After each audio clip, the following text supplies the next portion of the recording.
Great. Anyway, Katie, thank you so much for coming, and over to you. I'll make you the co-host. Awesome. Okay, well, hi everyone. I know very familiar faces. I think I've seen most of you guys last time. And around various other training sessions. So great to see everyone again. I think most of you know me, but hi, I'm Katie, in case you've forgotten.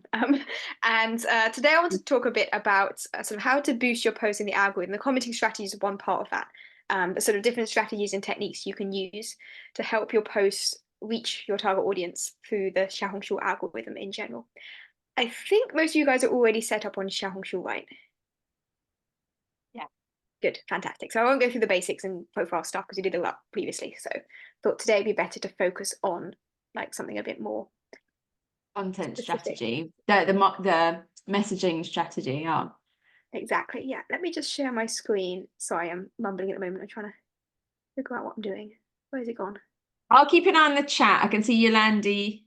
Sorry, yeah, Yolanda Awesome. just said yes, she's on Xiaohongshu. So if I see anything in the chat, I'll draw your attention to it, Katie. Okay. Great, thanks. Awesome. Yeah, I'm not very good at keeping another chat at the same time, but like also there's quite a small group, so you guys can just unmute yourself and interrupt. Like it's meant to be sort of Cool. interactive and discussion based. I don't want to just lecture for like the whole time. But yeah, as usual, because otherwise I ramble, I did prepare some like simple slides to talk a bit about the algorithm and stuff. Yeah, if anyone's got any questions as well as we go, please like join in. I'm going to be asking questions and things and try and chat around these ideas. But yeah. So anyway, yeah, rather than me rambling, today we're going to talk about mastering the Xiaohongshu algorithm. And I know you guys probably seen me already multiple times, but just a reminder, my name is Katie from Abridge Academy. I've been an online teacher since 2013. I'm also a qualified UK teacher. I lived, studied and taught in China before, as well as in Japan and obviously in the UK. I've got a micro MBA from Shanghai Jiao Tong University, and I also co-founded a Chinese online ESL startup in 2020. So it's given me quite a lot of insights into advertising in China, teaching Chinese students, understanding Chinese parents and their expectations, and all these kind of things. So yeah, that's a little bit of me, but I think you guys already are quite familiar. We've met each other quite a few times now.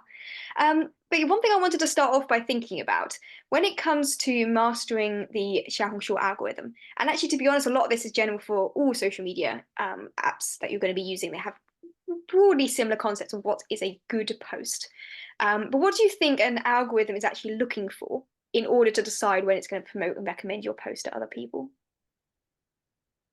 And feel free to unmute yourselves and let me know what you think.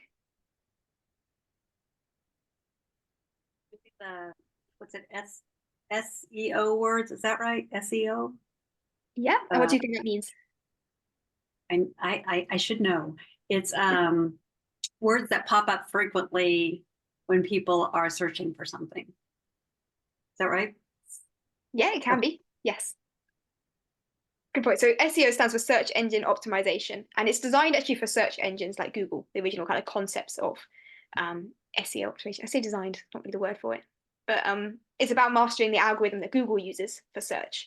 And it's interesting you mentioned that because Xiaohongshu also has a search feature, as do many other social media apps. And so they actually use some similar concepts, definitely. So if you think about search then, like Google search, what is Google going to be looking for when deciding what to recommend to you when you search for something?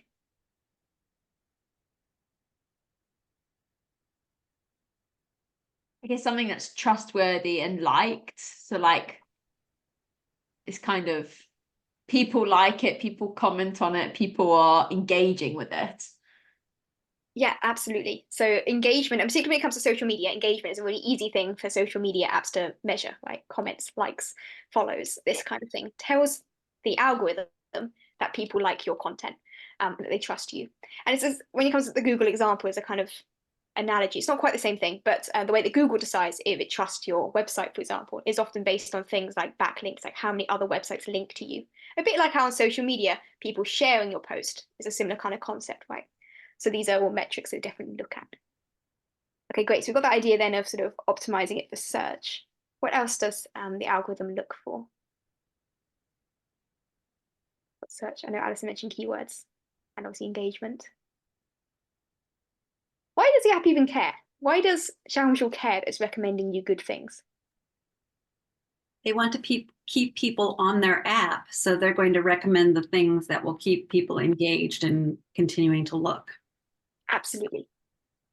I love this idea. I like to describe it as apps being selfish. Like Xiaohongshu itself doesn't really care about you as a person. What they care about is making more money. The way they make more money is by keeping more people on their app for a longer period of time and engaging with more stuff, including advertising and things through their app. So these apps are inherently selfish and they want to keep people on the app. So anything you create that's keeping people on it for longer is helpful for them, and that's what they want to promote. That includes, for example, they'll measure like watch time if it's a video. They'll measure how much of your video do they watch. If you posted like a 10-minute long video and people watched all 10 minutes of it, then it means it's a great video.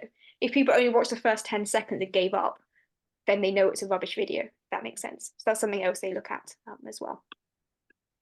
Okay, let's move on. So there's a few different ideas. These are a few different things I jotted down. So we've talked about these kind of already. Engagement shows people like your content, people sharing your content.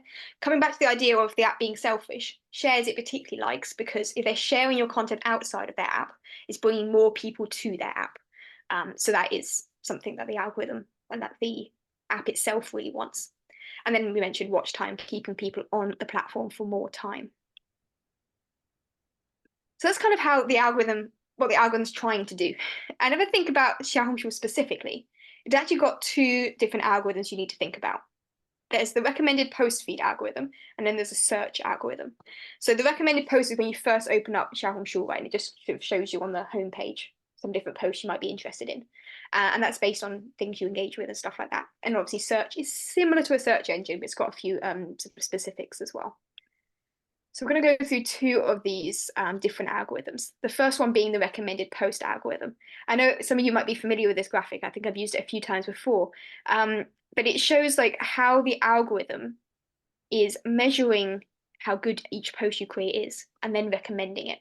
So this is just one screenshot of like for my own stats on Xiaohongshu, and it shows that this particular post in the first 24 hours, it reached a certain number of people. And basically what the app is doing during that time is testing your post on primarily your existing followers, maybe a few other people as well, but they're just going to test out your post and see how well it does.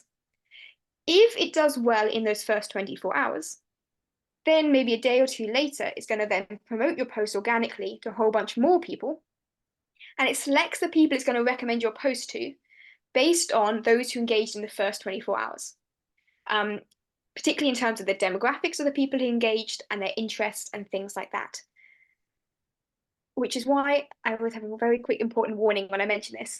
Because we talked about engagement being important. Immediately what people start thinking is, okay, if I ask my friends to share and like and comment on my post, that's going to boost it in the algorithm, right? Don't do this. Why don't we do this? It's on the screen.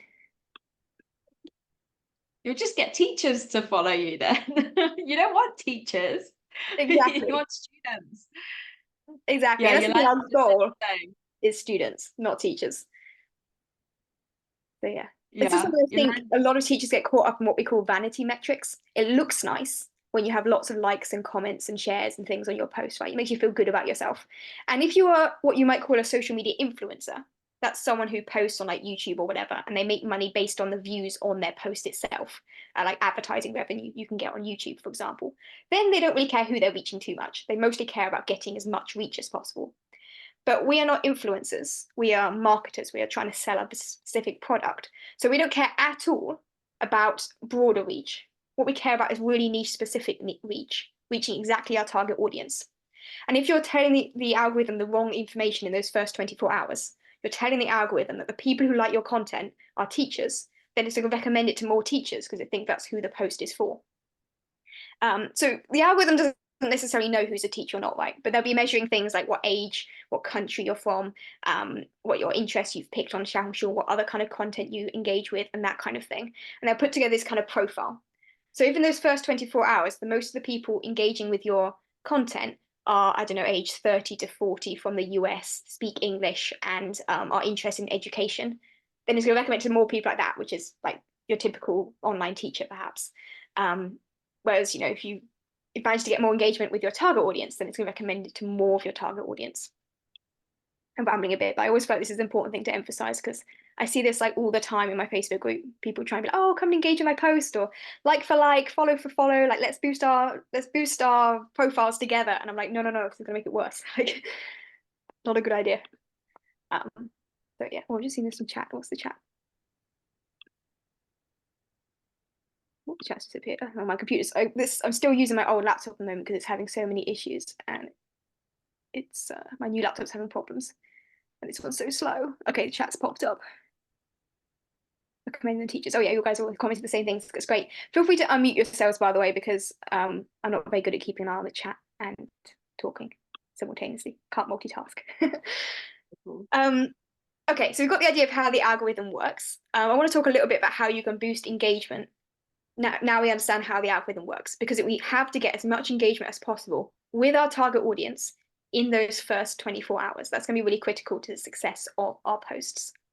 And I basically just put a few things here on the screen. Feel free to take a screenshot of this if this is useful for you to refer back to when you're creating your content, because I find it quite helpful having this as a bit of a checklist, like when I'm making posts, just to make sure I've done all of these things. So firstly, make sure it looks nice. It sounds a bit obvious, but if your picture looks boring, they're not going to click on it. It's quite a visual driven kind of app. If you've got a video post, you can upload a custom thumbnail. Don't just leave it as the default picture of your face smeared across the screen in an awkward angle. Yeah, put a nice custom image.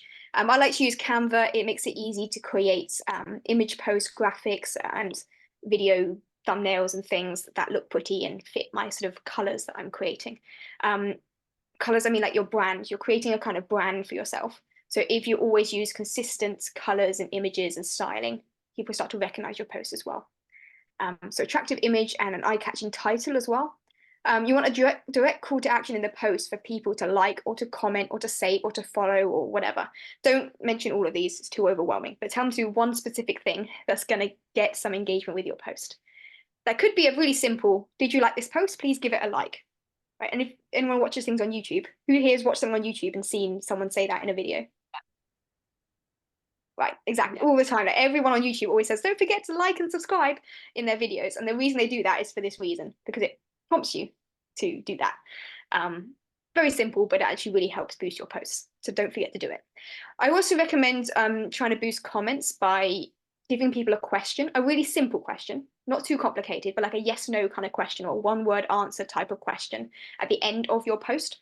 So people who read your post and sort of they're interested in what you're writing about, it then encourages them to actually comment too, because that's going to, again, boost it in the algorithm. Another thing you can do is add location and topic tags. This is helpful in terms of basically categorizing your post a bit so that the algorithm knows what kind of content this is about. So adding tags, topics are like hashtags. They call them topic tags on Xiaohongshu. And location, you can tag a specific place. I mean, if we're in England, then you don't want to put your location in England, do you? This is an interesting one, actually. I would say I've experimented with tagging locations in China and tagging locations outside of China. Does it have a big impact on who it actually reaches? I've not noticed a big difference when I look at my stats. Okay. But I would say it depends a bit on who you're targeting. Like, for example, if you want to target people who want to study abroad, perhaps, and they're going to be searching for like universities in London, then tagging London is then quite a good sort of link to what they might be actively searching for and interested in. Like people who like to travel or looking to study abroad or go international in some way, then having an overseas location may help. Or if you're looking to target overseas Chinese students, like when I've tagged posts with, when I was living in Japan, I would tag sometimes like Kyoto, which is near where I lived. And I got quite a lot of like overseas Chinese families reaching out because that post appeared as like near you. This post was, posted. And then people reach out because, it has something in common. Okay. But yeah, I also have tried tagging Beijing, Shanghai, like big cities in China, and that's also been quite successful. So I'm not sure there's a really clear answer to that. Just tag a location is the main thing I've noticed, but I have not actually found. I think I'd probably try for like Beijing or Shanghai, because I know that they're good cities and people who come from there have got good money. I haven't done that before, so I'll do it. Yeah, it's worth trying and worth experimenting to see which works better with your audience, definitely. Yes. Okay, the next thing I mentioned here is about going and commenting. This is the kind of comment strategy. We were talking about this with, I was messaging with Jess about this actually not too long ago. And I know I've mentioned this a bit before, but it's something that teachers really, I think, struggle to do. But after you created the post, don't just sort of leave it and disappear off, okay? Spend them 30 minutes or an hour after you've published the post going and engaging with other people's content, reaching out to your target audience essentially. Because once you start engaging with them, they're more likely to come and check out your profile in the next few hours after you've commented. And that's going to boost that engagement with your target audience in those first 24 hours.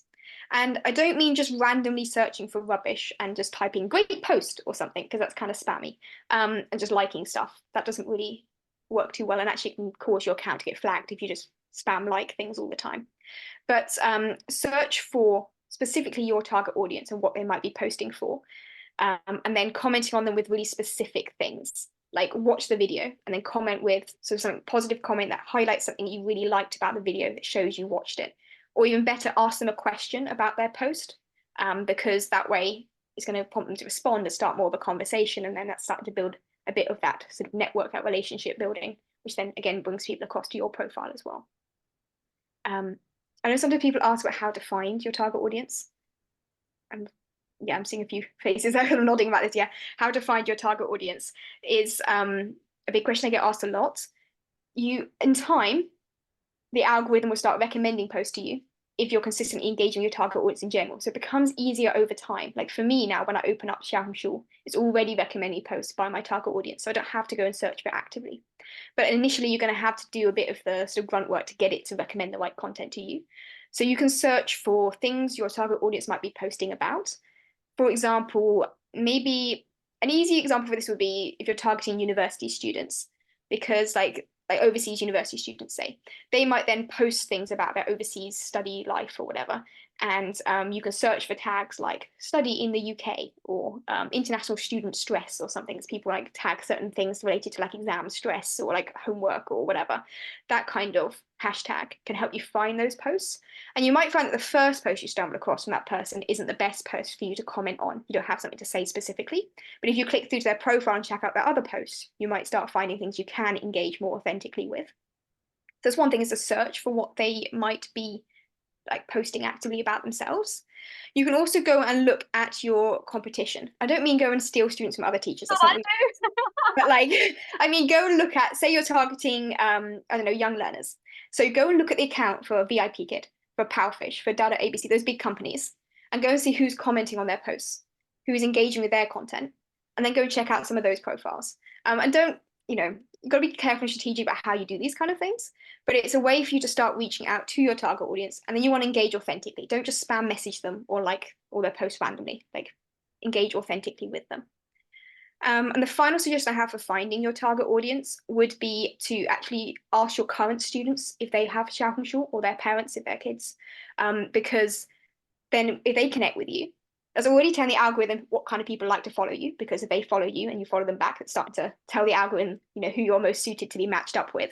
But it also means you can check out their profile and go and see who they're connected with, and you can also get an idea of what kind of content they're posting about and look at what hashtags they're using, and then go search for other people similar to them. So that could be another great way to sort of build your network if you've got some existing contacts already. So it's quite a lot of different ideas on that point, but there's no I sometimes look, like I will search like English teacher or KET exam or whatever it is. And then if people are commenting on, the teacher, I won't comment there, but I'll then go and like that person, and I'll go into their profile and I'll message them, or I'll just make a comment and So because I know that they're actively looking for a teacher. So if I reach out to them, then maybe, so that's something that I've done, yeah. Yeah, I think it's always important to bear in mind, like, be nice to each other. Don't go steal each other's students. But that is a strategy that works. And there are big companies. I don't feel that bad when I still like go through companies, because I'm like, these big companies got loads and loads of students, like, particularly the companies that already shut down in China, because they're like the older content still getting a lot of engagement, and those students can't even buy classes from that company anyway. So don't feel that bad about stealing them. But yeah, there are also organizations that specialize in certain exam preparation and things like that as well. And you might even be able to find, I'm sure, Cambridge's on Xiaohongshu, actually, like Cambridge Assessment English. There's a few places where, you can just search for your niche and then go and engage with people. I did have it once where I commented underneath, I think it was a recruiter. I wasn't sure who it was at the time, but I commented, and they gave me the potato, which was like an angry potato thumbing me out of there. Don't go commenting on your target or your competitor's post. No.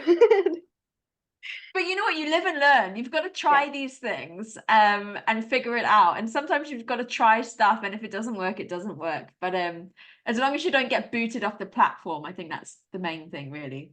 Yeah, and Xiaohongshu will send you warnings, by the way. And look, the idea Yes. gets booted off the platform. They send you plenty of warnings if there's any issues. So just keep an eye out for their messages.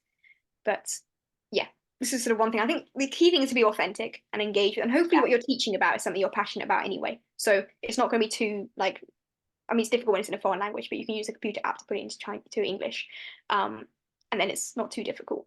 And hopefully then you find it interesting to engage with your target audience instead of a huge task. But yeah, I'm just seeing the chat. What's going on in the chat? Angry Yeah, potatoes. we're saying they sent angry potatoes. That's quite funny, actually. It is funny. I don't think I've ever had the angry potato actually, but I've seen like memes about the angry potato. I really think, but yeah, I managed to avoid too much of that. Okay, on a similar kind of note as well, another suggestion I have is if you've got an audience somewhere else, share your post from Xiaohongshu to that other app, particularly WeChat. So when you create a post, it always pops up with, do you want to share it? Like immediately after posting, just click on like WeChat or Moments. I think you have to click on Moments. If you click WeChat, you have to send it to individual people. So if you've got a group chat, you can do that. Or you can share it to your WeChat Moments by clicking on Moments and then posting to Moments. And that's another way to bring your target audience, because hopefully most of the people you're connected with on WeChat are your target audience because they're your current students. And it's going to bring them across to Xiaohongshu. And even if they themselves aren't going to buy more classes because of it, because they're already your students, it's at least getting engagement from the right people, which is going to send the algorithm the right kind of signals. And the last thing I've got here is about posting a hey post. Has anyone here done hey post before? A few shaking heads. And she's quite good at shaking her head. Okay. So hey posts are a bit like Instagram stories is the biggest sort of comparison I would make. And essentially, once you created your post, what I recommend doing is just take a screenshot of the post and then post that screenshot to your hey posts as a kind of like an Instagram story, that kind of idea. And in the top left corner of it, just have a little hand that points to the top left corner, which is where your profile picture is going to appear. So that way people can see, okay, they want to see the details of that post. They click on your profile to go to your profile to actually see the post. You can't link directly from Hey Post to the post itself. It doesn't have like a share to stories thing like Instagram has, but you can take a screenshot. And if you want, you can put like an emoji that sort of half covers the screenshot or something like, new post sort of thing that covers up part of the content to prompt them to want to go check out the actual post. And then an arrow to the top left corner where your face appears, which encourages them to click on your profile picture. Like you can see here, top left corner, little face. Then they'll click on your profile to then find the post at the top of your profile. And that is particularly good at reaching your current followers. So hey posts are primarily seen by your existing followers on Xiaohongshu because they might not see your original post because the algorithm might not recommend it to them. But hey posts, they appear right at the very top of your following feed. The hey posts sort of banner does. So it's a really great way of reaching your current followers and getting them to engage with content. And again, even if they're not yet ready to buy, it's going to send the right signals to the algorithm as to who you want to target. Okay, I'm just going to quickly check the comments. Are there any questions about that? That was talking about the recommended post feed algorithm and some strategies. Katie, I've got one question. I think it's in line with this. If it's not, feel free to tell me to wait. But so initially, when I first started, I was doing the vocabulary for the KET exam, and I was doing it alphabetically. So I'd type the words out on a sheet, and I would put a comment on there, and then I would record myself reading all the words. And like the first few weeks, they did great.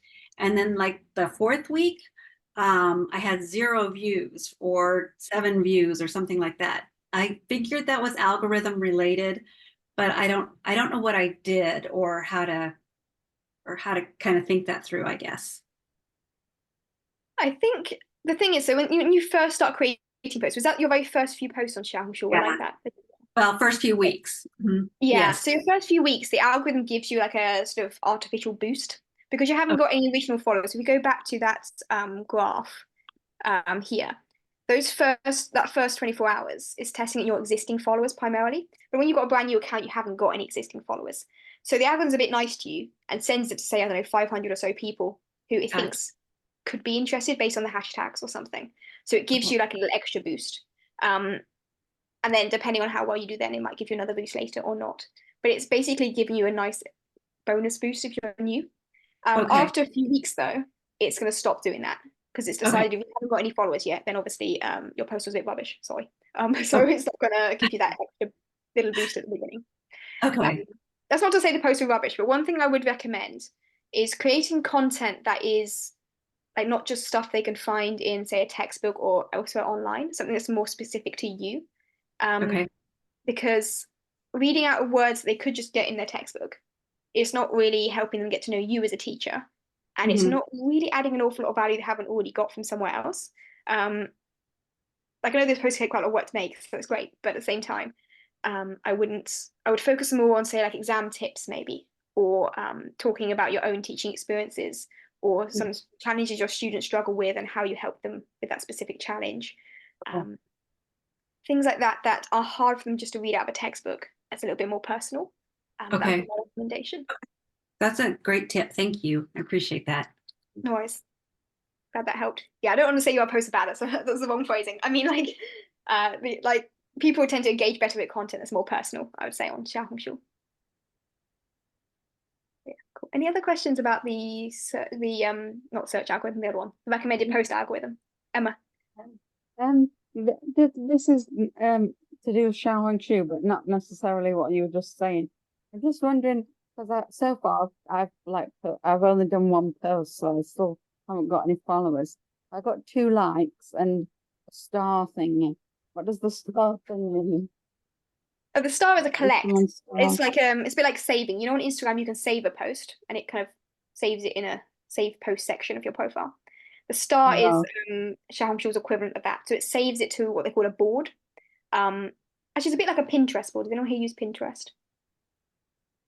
You kind of know that. Yeah. So the idea of these collects is it saves it to kind of like a Pinterest board, like you can create boards in different categories, or you can just save it generically to your saved stuff. And actually the algorithm prefers saves over likes. It gives them, like, in terms of how the algorithm measures engagement, it's I think 1.4 for a save versus 1 for a like. That's how it rates. Don't quote me on those numbers, I'd have to check, but it's slightly favors likes, slightly favors saves over likes. Oh, so it means that somebody saved my post because they found it helpful. Exactly, yeah, they found it helpful and they might want to come back to it later, which is even better. Oh, good. So yeah, awesome. Anything else about the recommended post algorithm? Katie, I wanted to ask, how do like short form videos work? Because I've found a few teachers have posted like educational songs and things like that, and they get a lot of likes, a lot of connects. It doesn't always translate into people wanting to then buy your services. But would you say that short form videos, especially educational songs or videos like that, would you use them? I think definitely short form videos, like Xiaohongshu itself say, like short form videos do get more engagement than standard image based posts. So definitely I would say video content does do better on average in the algorithm. That being said, when it comes to songs, make sure it's stuff that you created. Like if you made the song yourself, you played the piano and you sang, then great. But if it's a song that you've stolen off YouTube, then you can't do that because you'll get banned for copyright infringement. And they're getting quite hot on that now. I know some teachers have had issues because they've taken songs off YouTube. So don't do that. Okay. But the other thing I would say as well, though, is that in terms of the content you create, it's also up to what you feel confident doing. Like I've worked with some teachers before who've just been awful on camera. Like no offense to them, I'm sure like that they're trying their best, but some people aren't confident on camera, and that's okay. Like if that's you, that's fine. Play to your strengths. So if you know that you're going to struggle creating engaging, enthusiastic content because you've got to be able to catch the audience attention in the first like second or so of them looking at your video. You've got such a short period of time in short form videos to catch people's attention that you need to be quite engaging from the start of the video. Like I've seen some teachers who would like sit there lazing in their chair and they'll be sitting there chatting and they'll say, oh, you know, today we're going to talk about using past tense. The past tense is really important. Oh, by the way, my name is Ben, blah, blah, blah, blah. They ramble on for like 5 minutes, like introducing themselves and what the topic is.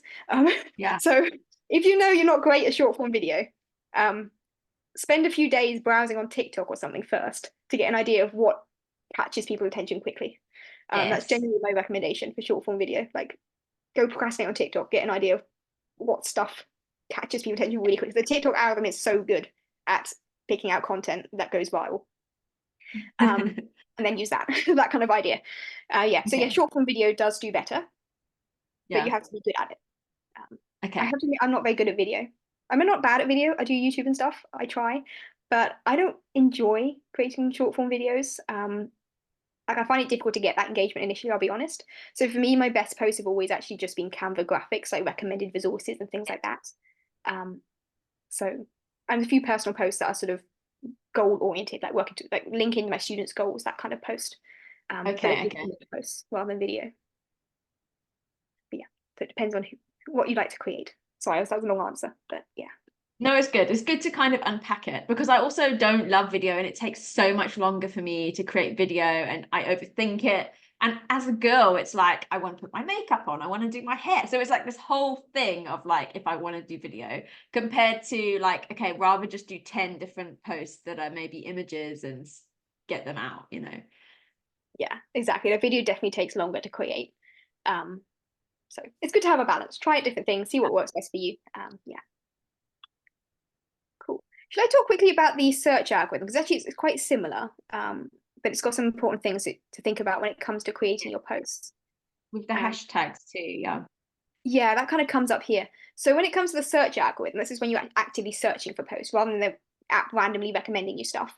And when you actively search, it's based on a few different factors, specifically what you search for, like the keyword you search for obviously is the most important thing, but also demographic factors like who you are and who else engage well with that content. It still uses that kind of information similar to the recommended post feed algorithm.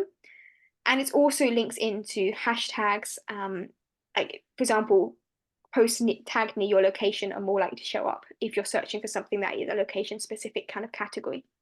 So for example, you search for like restaurants or something, it's going to recommend you restaurants near your location. Okay. It doesn't seem to do that so much for education related categories though, I've noticed. I'm not sure that's official or that's just what I've noticed, but yeah. So anyway, the search algorithm is a bit like how Google search works, right? You search for a keyword, a title, a question, whatever they put in the search bar. And if your content has got that keyword in it, it's more likely to show up. Particularly the keyword is in the title of the post. And you can also use hashtags, and those sort of used to be emphasized more in search. They actually downgraded that a lot now. They don't really look at hashtags so much. They treat it the same as just other keywords that are included in the content of your post, because people are like hashtag stuffing and including loads of hashtags in posts to try and do well in search. But yeah, it looks at title, text, and hashtags for certain keywords related to what the person's searching for. When it comes to hashtags, you can tag specific topics, locations, and also users. So if you mention like one of your students in your post, obviously get your student permission before you post anything about your students. But say you did a class and you had a little sort of screenshot of the class or short video clip or something, and your student was there, or you're sharing a success story of one of your students, tag the student in the post, because not only does it highlight to them, it means they can then share it with their followers, but it also kind of links in terms of the algorithm. It links to their sort of demographic profile and therefore who might like your post based on that. And of course, the engagement stuff is also still relevant. This is a little bit different to how Google search works. Google search, if I search for something and say, I don't know, my mum searched for something, and we're both in roughly the similar kind of area, both living in the UK, like she's only like 2 hours away from me, right? So both in roughly the same area, and we search for exactly the same thing, we'll come up with basically the same search results on Google search, or very similar. Whereas on Xiaohongshu, if two people search for the same thing, they're going to get completely different results, because they put a lot more emphasis on the demographic profile of who's searching and therefore who engaged well with other content. So if, like what we said with the recommended post algorithm, if teachers engage with content, it's more likely to show up in the search feed for other teachers searching for stuff. If your target audience is engaging well with it, then when people search you in your target audience, it's more likely to show it to them. So I'm always going to go back to the same, what I was saying earlier, make sure you get engagement with your target audience. So in terms of boosting just mention something. Yes. Sorry, Katie, I'm interrupting. Yolanda, I'm getting said, to I'm trying to avoid that. But I'm still sometimes unsure about it on the app. So Yolandi, just let us know what you mean by what you're unsure of in the app, because I'm not sure what that means. Okay, so just maybe rephrase your question. We'll come back to that. Unless you want to unmute and just ask. I think it's when we were Oh, talking the about. hay posts. She's not sure about the hay post. Are you able to share your screen and show us like what your hay post looks like?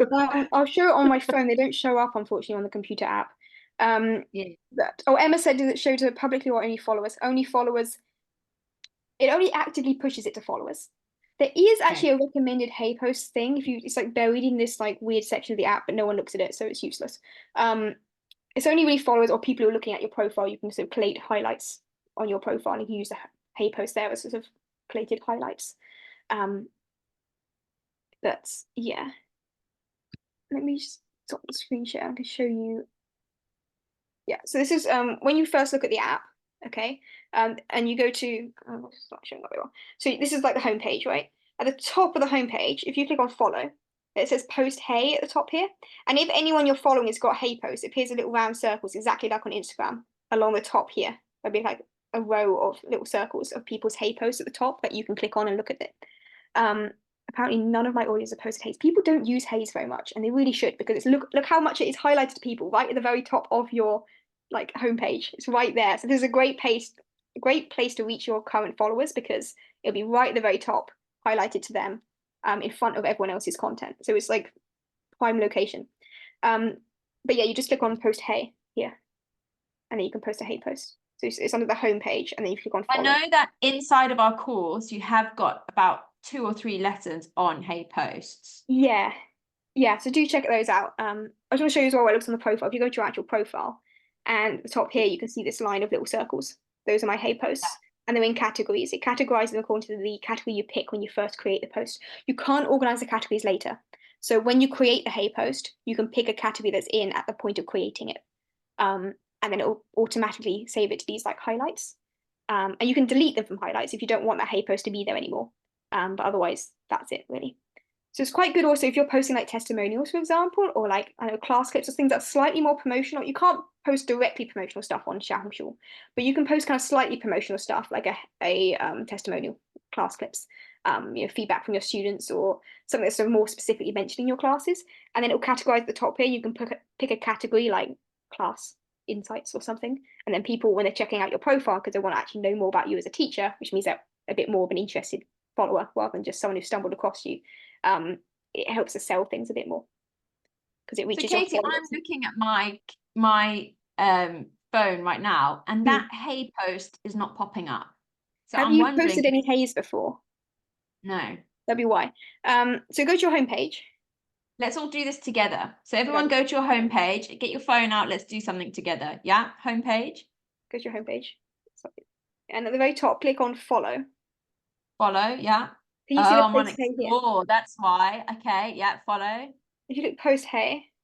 Post hey, okay, now I see. And then the first one that comes up is an audio hey, which is, I don't know, I don't really see the point in this, but maybe if you're like got a voice note kind of thing.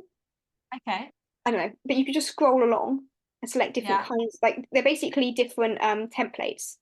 So okay, this one is a voice. Oh, yes, that is what I was unsure about. Oh, okay. Templates stuff. The templates. Yeah, yes. You can just pick basically a template that's nice. That relates to what you're. So for example, this one here is sort of a calendar type thing, and it's called like daily check-in hey post. And you click on this in the middle and it will open up your photo album. You can click a picture. The bit on the left here is emoji. You can select a feeling, like an emoji. And then you can type. If you click on where the text is here, you can then type and add a comment and stuff. So that creates, it looks like a picture of a calendar, literally like that post, but with a picture in the middle. It's quite good for a sort of daily check-in what I did today type post. This one here is the most useful for picking different categories. They're all in Chinese, so I don't know, good luck. But you can look at the pictures and take screenshots or something in Google Translate if you don't know Chinese. But here it's got different categories you can pick. Like there's one here that says 联系打卡, which means like to check in exercises. Like if you're doing homework or something, people might take pictures of their homework and do a check-in of doing a grammar exercise, and you can do the same with your class stuff, right? And you can, the bottom right, it says you can like switch it up, like change it. You click on that one and it picks different categories here. It just like randomly picks 7 on the screen, and then you click on this button here, it'll pick a different 7. So you can use that to randomly select popular categories. Okay.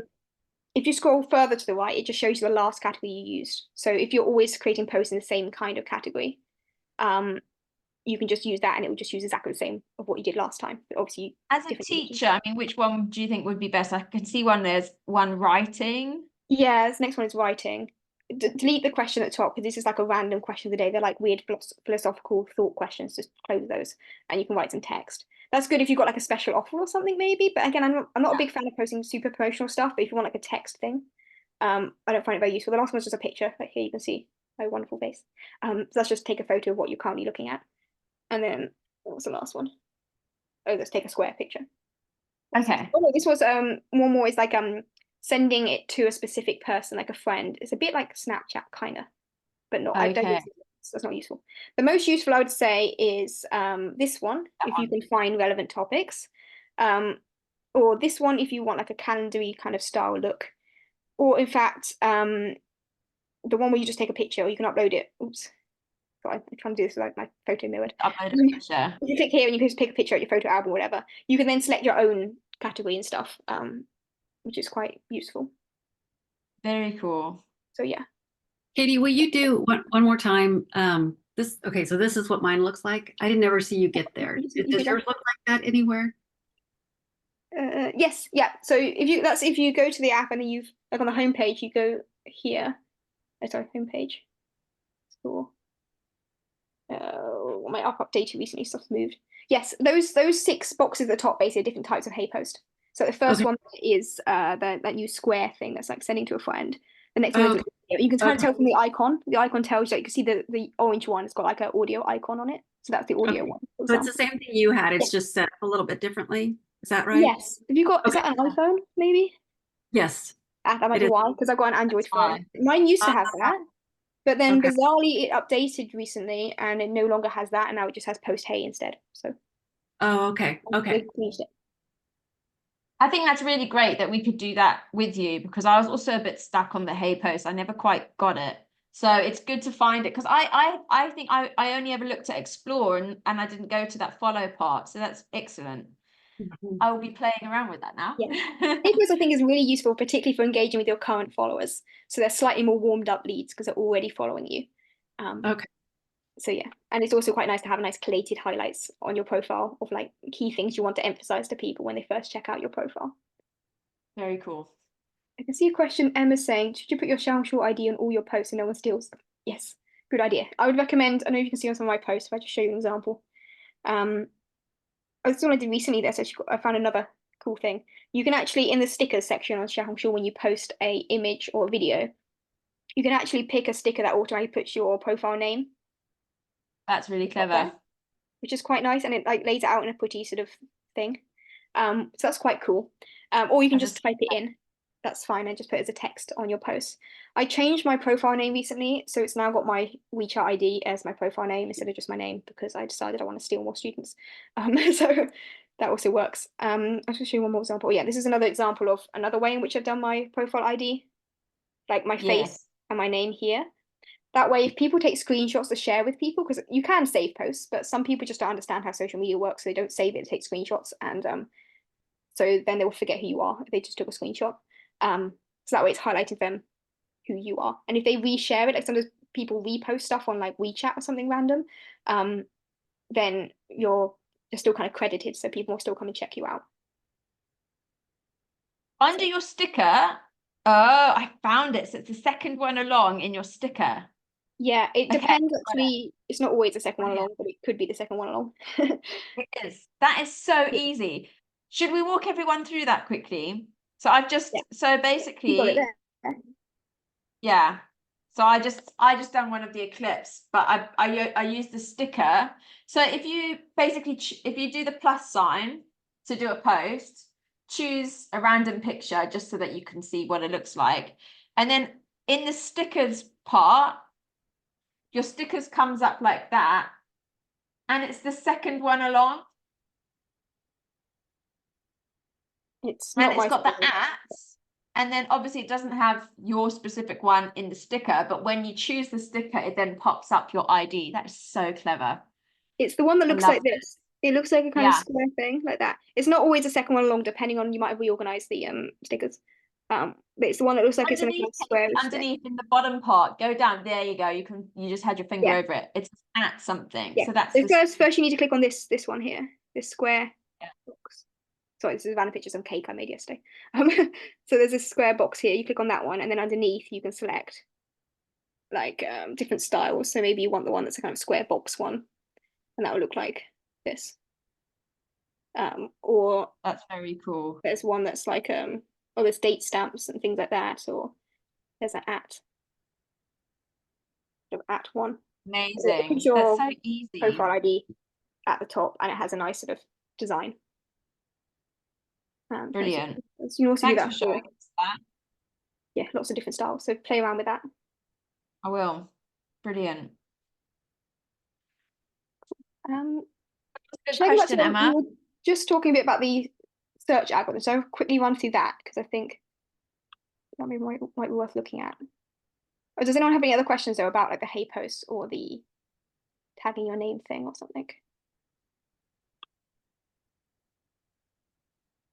Good, cool. I'll just very briefly look at, we're talking a bit about the search algorithm, right? And all these things we're doing help a lot with both algorithms, to be honest. Like the hey post thing is getting more engagement in your posts. Tagging your profile name is sort of helping people recognize you and your brand. That's going to help boost engagement and bring people back and boost follows and things. So yeah, but when it comes to the search algorithm, we talked about SEO being important. I think Alison, you mentioned SEO, right? Yes. Yeah, so SEO, one of the most important things is keywords, having lots of the keywords in your post. And when I say in the post, I mean in the text of the post, not just the image. So in the text underneath your post, you want to be writing like paragraphs of text. I see sometimes teachers just put a title and then post. And like, you've got 10 words, like that's not gonna reach anyone. Okay, like it's highly unlikely that all of the keywords that are relevant to your audience are going to be included in just like 10 words or so you might put in the title. So you want to be having like paragraphs of content, split it up. Maybe if you can do bullet points with different emojis and stuff to separate it out and make it look nicer. But think of it more like a blog post than just a quick like Instagram post. It's very different to Instagram. It looks similar, so it sort of deceptively feels like Instagram, but it's not. Think of it more like a blog post in terms of how you want to optimize it. And I always recommend writing it in Chinese. And obviously, if you don't know Chinese, and just translate it into Chinese with like Google Translate or some better translation app. Like DeepL is a bit better than Google. But anyway, translate it into Chinese because your target audience is searching in Chinese. They're not searching in English. Emma? Sorry to interrupt, but you know, sometimes like when I was writing a long description for my post I did last week, it translates, but then you translate it back to English, and that's not what you've written. It changed your words, and then it doesn't sound right. Is that okay? Yeah. Or I think the key thing is like doing what you did, like translate it back into English afterwards, just to check it's sort of coming out as the same thing as you put in. It might rephrase it slightly because the grammar stuff is a little bit different, so things might rephrase slightly. But yeah, I would be very careful when you're writing the content in English in the first place. Use like really simple sentence structures and like avoid idioms and colloquialisms and things like that because they don't translate so well. And be aware also of words that might have multiple meanings. Like English is full of words that have like 5 or 6 completely unrelated meanings. I saw someone had posted some flashcards on Xiaohongshu once, and they were doing like exercises, and they put like cycling a bike, and they were just cycle. But the cycle it translated as in English and into Chinese was a cycle, as in like a cycle of the year, or a cycle like a duration kind of a cycle instead of the verb cycling. So like sometimes things completely mistranslate because it has multiple meanings in different languages. DeepL and Google Translate stuff are better when you write sentences than individual words. If you want individual words, use a dictionary app, not like Pleco is better for individual word searches. Oh, say that again, Pleco. Pleco, it's a really good app if you're learning Chinese. I'm not sure how beginner friendly it is though, to be honest, but it's like a dictionary app for Chinese. Can you write it in the chat? Yeah, sure, Pleco. Because that's quite a good resource. Because I use DeepL. I used to use Google Translate. Pleco, okay, awesome. DeepL I think is the best for like sentence translations or paragraphs or whatever, like chunks of text. Use DeepL.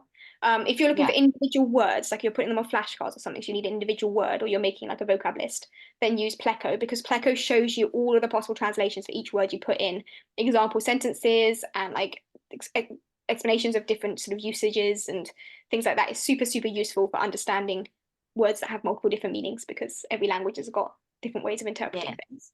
And if you're That's learning really Chinese, it's also great because you can save new words to like your flashcards. It has its own flashcard system and stuff. It's quite a good app. Yeah, I think it's free. They definitely have a free version. I think the basic dictionary search feature is free. Although I think the flashcard saving stuff might require a pro plan for Pleco. But yeah, the dictionary bit should be free, I think. Thanks. But yeah, just answer the I guess question. you could use that for your hashtags too, because I mean, if they're individual words, that's really nice. I've actually got everyone, and Alison's been using it this week. There is a lesson in the course on hashtags where I give like, I think there's like 100 different words with their Chinese meanings next to them, because it is quite good if you can translate it into Chinese, it is better. So Pleco would be really good for those hashtags too. Yeah, I think when it comes to hashtags though, it's also like I wouldn't just put in your own keywords. I would spend time doing hashtag research before posting. Like go and search for what other people in your niche are creating and posting about. When you click on a hashtag, you can save it to favorites to come back to later. So so collate together a little list of hashtags that are actually being used by other people, because there are a lot of, you know, like in English, when people post like a get ready with me video or something, and they do hashtag GRWM, like get ready with me. And then we have like shortened things that then become like popular hashtags. But if your English wasn't your first language, it would like random letters, it wouldn't make sense. Like every language is the same. Chinese is the same thing. There are lots of hashtags that if you try to directly translate them, or you're searching for hashtag based on keywords, they wouldn't come up, but they are really popular hashtags. And it was very niche specific. So you'll be wanting to search for what kind of content people are creating in your niche, what kind of hashtags they're using, saving those hashtags, and then using those same hashtags yourself in your post. But it does take a long time, and the algorithm doesn't push hashtags too much. Sorry? Would you mind just taking us through how to add hashtags into your favorites? Like I was not familiar with that. Cool, let me just show you. So like this is my For You page, okay, and it's just the first page. So let's just pick a random one. This is someone talking about visas. Getting an e-visa for something. I don't think this is that relevant to my niche, but whatever. So they've got a post, you know, with a bunch of stuff, and look at this nice long detailed post description, guys. Like this is what I mean. Yes, long it's very text. good. Okay. And at the Emojis. bottom, hopefully they put hashtags. Oh, he hasn't. Oh, he has. Right. So he's got these hashtags here. And you can see they've got here like English, like England, like life in the UK. BRP is like the resident permit for people living in the UK. Huanjin are getting a new one. BRP. Like lost my residence permit. So they've done a lot of hashtags about residence permits and visa related things. But let's imagine that was relevant to me, right? Let's click one of these. Oh, here we got study abroad in the UK. Very relevant. Okay, so you just click on the hashtag and it takes you to the list of other people's posts with that same hashtag.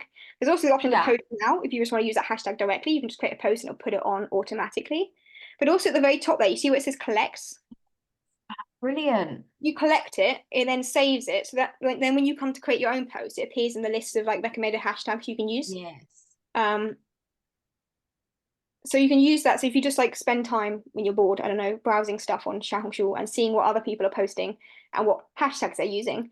And for each one, like if you don't read Chinese, you're gonna have to like Google Translate every single one. So I know there's gonna be a bit of a pain, so it can take you ages. But take a screenshot, Google Translate all of them, click on the ones that are relevant and save it, and then it'll be easier to find them later. Yes. Okay. Yeah. Brilliant. Thanks for that, Katie. Always. Can I ask a question also, or make a statement or whatever? When I've been posting things, I post it on my computer, right? I don't post it on my phone. And when I do that, and it doesn't work for all of my hashtags. Sometimes it, like you said, it just pops up that there's no hashtags like that.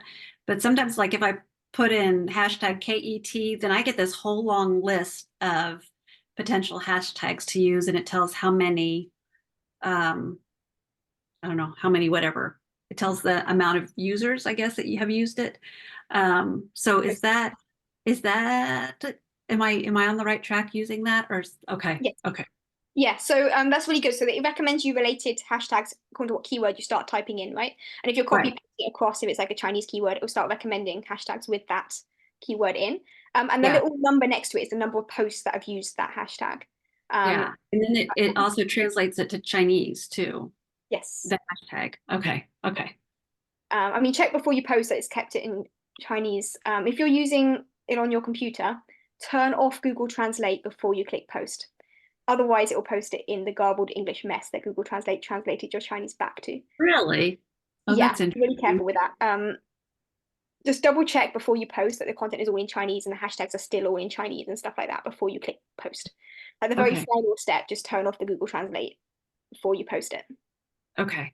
That's good. Yeah, I also prefer the computer app. It's a lot easier. And also for anyone who doesn't like write Chinese, it's a hell of a lot easier using the computer app because you can just have 2 tabs open with like Google Translate and then the post. And yeah. Okay. Okay. Yeah.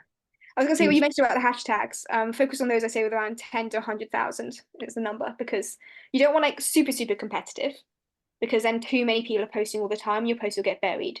But then you don't necessarily want super, super niche that no one's looking at. You want to find like a good balance. And it's good to have a mixture of like some broader keywords and some really specific ones that are like niche specific. But if you just use a hashtag like hashtag English learning, there's probably like hundreds of thousands of posts on English learning. So that's not going to help much. So you want to be much more niche specific.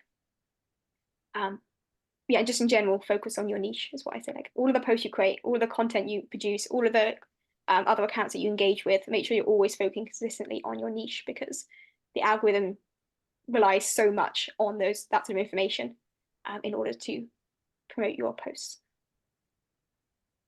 So yeah, I did have a few more points. Take a screenshot of this and come back to it later. This is my checklist for when I create a post. This is how I design my posts in order to get good engagement, meeting all of those things we talked about earlier about like what things to do. So just take a screenshot, come back to that later. I'm not going to go through details because it's just it's very good. Yeah, so, it's very easy. I was just going to analyze as an example one last post, but like feel free to discuss about this because I feel like I've been talking too much. This was one of my posts. It's probably my most successful post so far, and it was one about like websites for reading about science. And I just recommended a few different websites where they can practice reading in English about science. My niche, by the way, is like middle school to high school students who want to develop like scientific English skills in preparation for studying abroad. So I posted this, which is quite relevant to them. And as you can see, it has like 200 likes, 398 saves. There's not that many comments actually, which is quite interesting. It's got quite a lot of clicks and likes, which is quite good. And it's got over about 2,700 views actually when I looked at it the other day.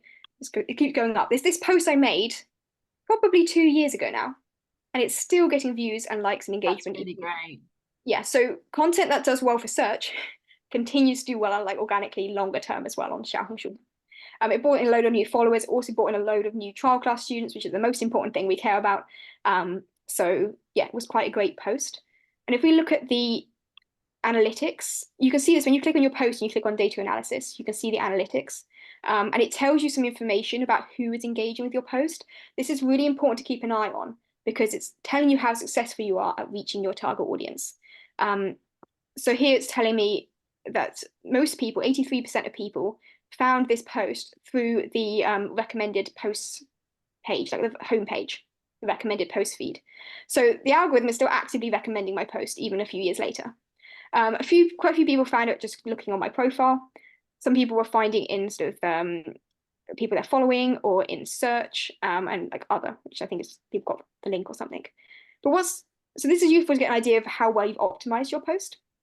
And if we look at the bottom here, it's telling you the demographic profile. And you can see here that 94% of the people who engaged, who looked at the post, were female, which is kind of relevant because often it's the mother who's, I'm not doing stereotyping or sexist or something, but it is quite often the mother who's making buying decisions about their kids. So it's reaching a lot of women, and the primary age group is 35 to 44. If you actually look at Xiaohongshu overall, it's got quite a lot of younger users, like 18 to 24 and 25 to 34 are normally the largest on Xiaohongshu in general. It's often quite difficult to reach the older age ranges, but if you're trying to teach kids, the target audience is, of course, the parents of those kids who are probably in their 30s to 40s, depending on like how young you're targeting. If you're targeting really young kids, then maybe, you know, late 20s to 30s or something. But in my case, I'm targeting teenagers. So their parents are going to be 30 to 40 or older. So for me, this showed that my post was doing really well because I can see it's reaching my target age range a lot better than the general demographic on Xiaohongshu. That was great. I didn't put up all the other data. They've got loads of other data you can see about like where people are based and all that kind of information, which is quite useful. But I don't know why I didn't put that there. I did take a screenshot of it. Must have forgotten. It did reach mostly people in Beijing, Shanghai, Guangzhou, and Shenzhen, like literally the top 4 tier 1 cities in China. So it really showed to me this is reaching my target audience, which is ideal. So I rambled a lot on how great this post was. Why do you think it was so good?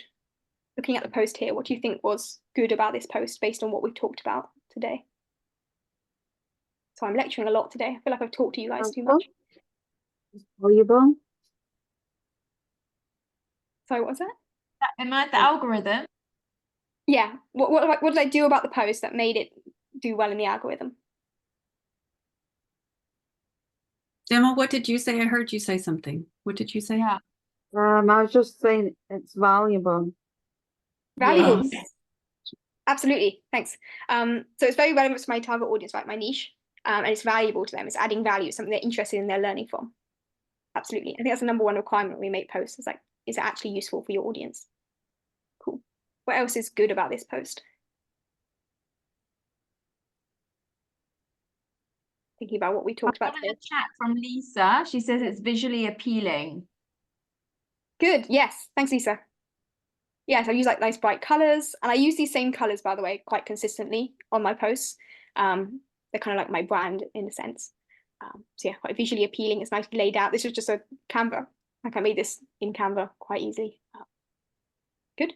Also, you've written a lot of info. I have no idea what you've written, but you've written a lot of detailed information in your description. Yeah, thanks. So I've put quite a detailed description here, lots of relevant keywords for my target audience. I've sort of separated out with the titles of each of the resources I'm talking about. So yeah, detailed post description packed full of keywords, definitely really important. Lisa in the chat says it doesn't overwhelm the students with too much information. It's bite-sized and it's helpful. Yeah, absolutely. Make it easy for people to read. Like the text here, I've broken up into sections. On the image, it's also in those clear sections. And it's not too much. If anything, there's a little bit too much text on this compared to what I generally say, but it's not loads and loads of text. This is like the absolute maximum amount of text I would recommend on the image post. And I don't know if you see, it was actually a carousel post. Yes, I was going to ask about that. Yeah, I had screenshots of each of those 3 resources. I took a screenshot of like an example article from each of those 3 places. They didn't fit on the screen here today, but carousels are quite good because it gets people scrolling through them, which is keeping people in the app for a longer time. And the algorithm likes that because it's longer time spent on your post. How do you do a carousel post? Oh, when you upload an image, just click on multiple images.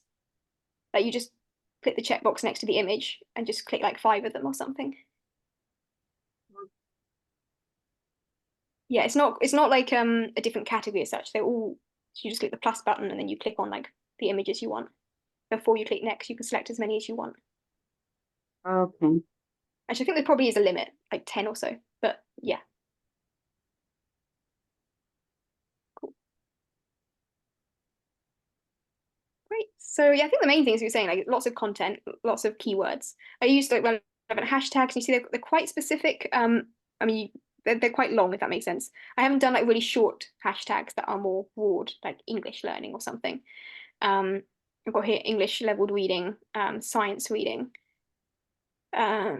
accompanying bilingual school students to read. That was one that was a hashtag that was like popular in my niche. Teaching science in English, science in English, English science. There were different words basically saying the same thing, combining English and science together as a subject, like a school subject. Studying science internationally, my road to studying abroad in the UK, studying abroad in America. Those are the hashtags I picked, which are quite relevant to my target audience. And they were found through quite a bit of keyword research for this one.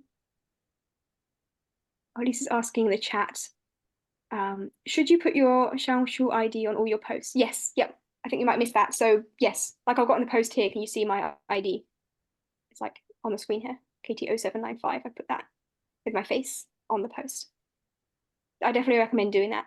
I also made sure my Xiaoshu ID is the same as my WeChat ID. So this is also my WeChat ID. I used to put a little WeChat logo next to it, and then at some point Xiaoshu was like, no, you can't do that. So I got rid of the WeChat logo, but it's still, people still kind of know that that's going to be your WeChat ID anyway. So it's a good way of getting across your WeChat ID without directly saying it's your WeChat ID. Or adding it as a sticker, which is what we mentioned earlier, Lisa. If you go to stickers, you can just put that on. Yeah. In the chat. Thank you. Okay, you're welcome. Glad that helped. Great. I was just going to end with one quick thing. We talked about a lot of stuff that's helping you get more engagement, but these are things that sometimes help you get more engagement, but also get you banned more quickly. So please don't do these things. Take a screenshot of things to avoid, just so you remember this. But you can't put your contact details or links or QR codes or anything anywhere. Don't post things that are obviously commercial, like advertising. Basically, Xiaohongshu does have a business side of their app, and so they'll tell you, oh, you need to set up a business account, but you can't set up a business account because you're international, you're overseas. So yeah, don't get fake likes, this whole like for like, follow for follow stuff, or clickbait kind of content. Don't steal content you didn't make yourself. They do actively scan for copyright stuff, and it can get your whole account banned pretty quick. And avoid banned keywords and, I say political posts. Be really careful about certain topics in China. I'm sure you guys are aware, but like, you know, stuff to do with like Taiwan or something, don't go posting that on Xiaohongshu. Just be sensitive to some of the political differences there. Like I would sometimes recommend people create not controversial content, but content is going to get discussions going, like questions and things. So I also offer debating classes, and I've created posts before like asking people, what do you think about this sort of slightly controversial topic? But when you pick those sort of topics, just make sure they're not politically controversial. They're just sort of they're just topics that got two sides of an argument rather than being politically sensitive. That would be my recommendation there, because you do want to get engagement, but you don't want to get kind of negative engagement of people ranting about how much they hate China, because that's going to get you banned. If we haven't got any other questions, I think let's wrap it up for today. Thank you so much, Katie, for your amazing insights. It's really, really wonderful to be able to meet with you and hash these things out. So thank you so much. And yeah, hope you have a lovely day, everyone. Okay, cool. Thank you. Thank you so much, everyone, for coming. And it was helpful. So yeah. Thank you. Okay, wonderful. Okay, cheers, everyone. Bye, Katie.